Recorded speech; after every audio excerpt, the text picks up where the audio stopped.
우리가 교회를 선택할 때 공동체를 선택의 기준으로 삼는 경우들이 있습니다. 교회 공동체가 어떠한 사람들이냐, 어떠한 것을 추구하는 사람들이고, 어떠한 성향들을 가진 사람들이고, 어떠한 분위기를 풍겨내느냐, 그들의 태도는 어떠하냐, 이런 공동체를 확인하면서 교회를 다닐지 말지를 결정하곤 하거든요. 그런데 여러분, 교회 공동체의 성경적 특징을 알아야 됩니다. 그러면 공동체가 교회 선택의 기준이 될 수 없다라는 사실을 여러분 깨닫게 되실 겁니다. 마태복음 13장 24절 이하의 본문에 보면요, 가라지 비유가 등장합니다. 여러분, 가라지 비유 익히 들으셔서 아마 아실 건데, 밭에 좋은 씨를 뿌렸습니다. 미리 자라야 하는 씨를 뿌렸는데 나중에 시간이 지나고 보니까 가라지가 같이 자란 거예요. 그래서 그 주인의 종 중에 한 명이 가라지가 왜 자랐지? 하고 이 가라지를 뽑으려고 해요. 주인에게 물어봅니다. 가라지 뽑아버릴까요? 주인이 뭐라고 합니까? 그냥 내비둬라 이거죠. 추수 때까지. 왜냐하면 가라지를 뽑다가 잘못하면 밀가지도 뽑히기 때문이다, 이렇게 말씀하시거든요. 가라지는요, 잡초의 일종이에요. 밀이라고 하는 열매가 올라오는데 잡초가 같이 끼어서 올라오는데 처음에는 그게 구분이 잘 안 됩니다. 뭐가 가라지고 뭐가 잡초인지. 나중에 시간이 지나서 연글고 열매를 맺었을 때 가라지로 드러나는 거거든요. 이 추수하는 추수꾼들 입장에서는요, 밀을 지키기 위해서 가라지를 뽑지 않는 그런 관습이 있었던 거예요. 예수님께서 이 비유를 말씀하시면서 그리스도인들의 공동체, 즉 교회에 대해서 그 특징을 말씀하시는 겁니다. 교회에는 알곡과 가라지가 같이 있다라는 거죠. 즉 하나님을 온전히 믿고 따르는 진정한 신앙을 가진 사람들과 마지막 심판 때에 하나님 나라로 들어가지 못하는, 결국엔 멸망받을, 성경적으로 악인이라고 하죠, 악인도 같이 공존한다라는 거예요. 제가 처음에 교회 개척을 했을 때 정말 이 알곡들이 모여있는 교회를 한번 만들어보자 하는 마음으로 개척을 한 부분이 있었거든요. 그런데 사역을 계속 하다 보니까 그게 불가능하다는 것을 깨닫게 됐습니다. 마음은 정말 좋은 신앙을 가진 사람들끼리 모여서 신앙생활하면 시너지가 터지고, 교제가 막 그냥 은혜가 충만하고, 예배가 그냥 막 뜨겁고, 막 이런 것을 기대했어요. 그런데 오시는 분들이, 참여하시는 분들이 다 제 마음과 같지가 않은 거예요. 그래서 결국 교회 공동체는요, 늘 알곡과 가라지, 쭉정이가 같이 있을 수밖에 없다라는 거예요.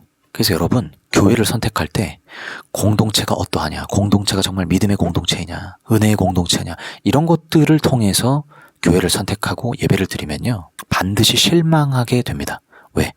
가라지들은 늘 어딜 가든 존재하기 때문에. 무엇을 가지고 선택해야 되냐면, 말씀이 나에게 들려오느냐, 예배가 나에게 은혜가 되느냐, 내 영혼이 살아나느냐, 이 딱딱하게 굳어져버린 나의 심령이 말랑말랑해지느냐, 하나님과의 관계가 점점 좋아지는 것 같으냐, 도전을 받느냐, 영적 자극이 되느냐, 이걸 굉장히 중요한 기준으로 보셔야 돼요. 공동체만 보고 갔다가 낭패 보는 경우들이 너무나 많아요. 그게 본질이 아니라 공동체는 어쨌든 가라지가 섞여 있을 수밖에 없다. 하나님의 말씀이 나에게 의미 있게 생명으로 들려오느냐, 내가 은혜를 받는 예배가 되느냐, 이것이 기준이 돼야 됩니다. 자, 추가적으로 한 가지 더 생각해 볼 것은, 자, 교회 안에 알곡과 가라지가 같이 있다는데 이것을 우리가 이렇게 구분해 내려고 하는 노력이 필요하겠느냐 하는 거거든요.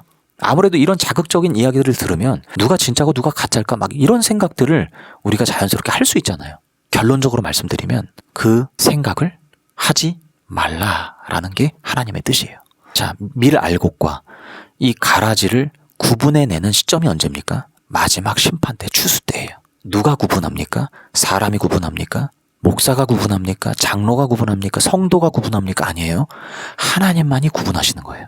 그것은 하나님의 고유의 권한이지 사람이 그것을 판단하고 있으면 안 된다라는 거예요. 그래서 우리는 어떤 마음으로 교회를 다녀야 되냐면, 저 사람이 진짠가? 저 사람이 가짠가? 이렇게 판단하는 게 아니라 교회 공동체 안에는 진짜와 가짜가 같이 공존한다 라는 생각만 가지고 신앙생활 하는 거예요. 그럼 공동체에 대해서 그렇게 큰 기대감을 갖지 않게 돼요. 그렇게 높은 기준을, 잣대를 들이대지 않게 돼요. 사람을 판단하지 않게 돼요. 누가 진짜인지 누가 가라진지 알 수가 없단 말이에요. 나로서는 알 수가 없고, 그건 하나님의 고유의 권한이니, 심판자의 고유의 권한이니, 마지막 때까지 교회는 알곡과 쭉정이가 같이 가는 것이다. 그게 교회의 존재론적 운명이에요. 이걸 우리가 받아들이는 게 필요하다라는 거죠. 이 부분을 우리가 정말로 마음속에 받아들인다면 교회를 다닐 때 한결 마음이 편해집니다.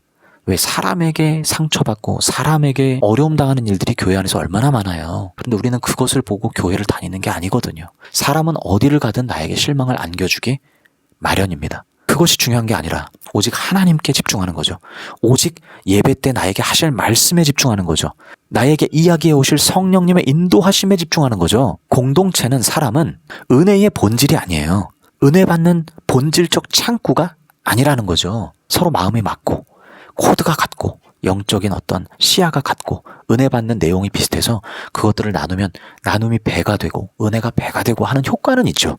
그러나 그것이 없다고 해서 우리 신앙생활에 큰 타격을 입거나 하는 게 결코 아니라는 거예요.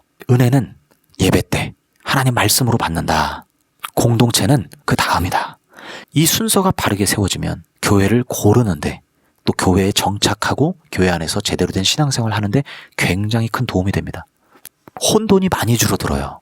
오늘날 시대가 어떤 시대입니까? 사람을 판단하고 정죄하고 이런 것들이 굉장히 난무하는 시대입니다. 그러나 오늘 말씀은 뭐라고 말씀하십니까? 판단하지 말아라. 하나님께 모든 판단을 맡겨드려라. 나는 뭐 하면 됩니까?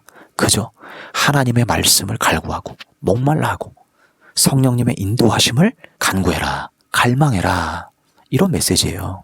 그러니 여러분, 본질과 비본질을 명확하게 구분하시고 붙들어야 할 것과 붙들지 말아야 할 것을 명확하게 구분하셔서 여러분의 신앙생활에 감격적인 하나님의 인도하심과 승리케 하심의 역사가 일어나기를 간절히 소망합니다. 제가 이 시간 기도해 드릴 테니까요. 하나님 경외하는 마음으로 두 눈을 꼭 감아 주십시오. 두 눈을 감고 같이 함께 기도하도록 하겠습니다.